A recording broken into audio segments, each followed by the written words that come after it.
agora foi realmente... fundamental, né? A Polícia Civil do Estado garante que o primeiro suspeito preso no domingo não teve participação neste crime, foi liberado. Já Janildo Silva Magalhães, de 38 anos, diante de provas periciais, imagens de câmeras de segurança, ele acabou confessando o estupro e o assassinato da menina e está preso, portanto, desde a noite de segunda-feira. A gente vai trazer, portanto, esclarecimentos sobre esse assunto. Ele soube isso. A gente conversa agora com o perito criminal Bruno Martinucci, que é o administrador do Banco de Perfis Genéticos. O Bruno está conosco ali. Primeiro, Bruno, eu queria aqui parabenizar o trabalho de vocês, que é um trabalho realmente de excelência. Ontem até ouvi em um programa nacional as pessoas parabenizando a Polícia Técnico-Científica aqui do nosso estado por esse trabalho de excelência e essa parceria que nós acabamos tendo aqui entre as forças de segurança. Eu queria que você explicasse pra gente qual foi a importância desse trabalho para a elucidação desse caso. Bom dia. Bom dia, agradeço todas as palavras, né? A gente realmente aqui em Goiás, a gente tem cada vez mais buscar a integração, porque a gente vê que quando está integrado, todas as forças estão integradas, né? A gente consegue chegar nos resultados e fazer tudo aquilo que é preciso para fechar aquela investigação. Então, o papel do nosso laboratório, geralmente ele começa depois que a Polícia Civil já começou a fazer a investigação.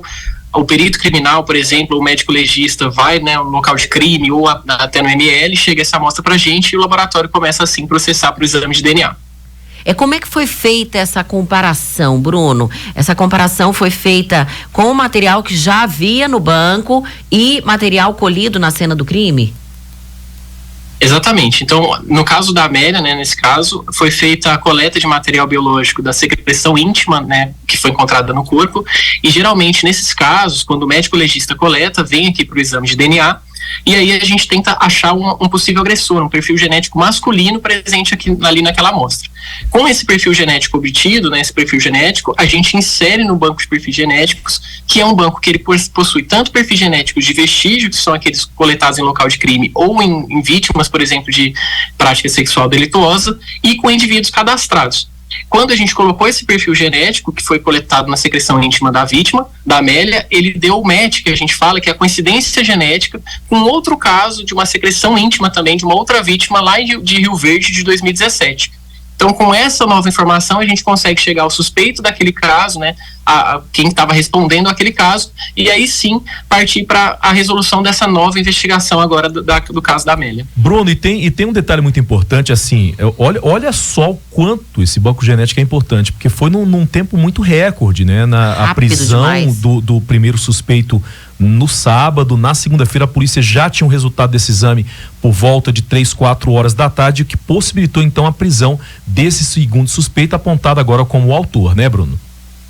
Exatamente. O banco de perfis genéticos, quando ele é bem, por exemplo, inserido, né, a gente tem uma contribuição de perfis ali, e Goiás a gente tem alcançado destaque nisso, né, em inserir perfis genéticos ali. O nosso banco hoje ele já conta com 17 mil perfis genéticos, sendo eles de identificados criminalmente ou de vestígios do local de crime.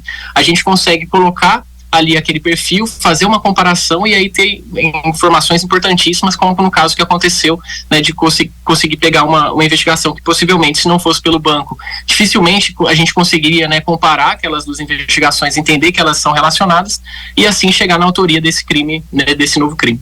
E isso foi possível porque já havia registro desse material genético do Janildo no banco, né?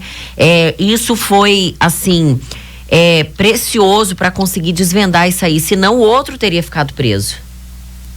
Exatamente. Quando a gente consegue colocar o perfil genético e aí comparar com outro crime e aí relacionar o Janildo, a gente consegue, né, fazer o DNA, ele é tanto importante para a autoria de crimes, mas também para excluir aqueles contribuintes que não foram, né? Então, no meio da investigação, a gente vai ter alguns investigados, né, ali por circunstâncias, e o exame de DNA ele funciona dessas duas partes, tanto de dar autoria, né, quanto a gente excluir alguns possíveis investigados que foram apresentados por qualquer circunstância ali da investigação. E é importante observar como eles reincidem na prática, né, Bruno? Sim, a gente tem muitos casos, por exemplo, de coincidências. Aqui no Brasil a gente tem a lei de execução penal, que tem a coleta compulsória de alguns sentenciados. E a gente não é difícil você ver, por exemplo, alguém que foi coletado, um indivíduo que foi coletado por ter praticado um 57, que seria roubo, né, seria um crime contra um patrimônio, e aí depois da MET, por exemplo, dá uma coincidência genética com um caso de crime sexual ou crime contra a vida, que nem homicídio.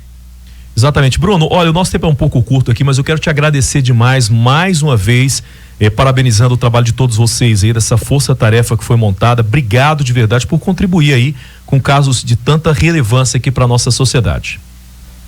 Eu que agradeço, muito obrigado novamente pelas palavras, e agradeço também ter a oportunidade de explicar aqui para a população como que é o nosso trabalho aqui de bastidores, né? Como que a gente está aqui sempre ativa para tentar entregar justiça aqui para a população.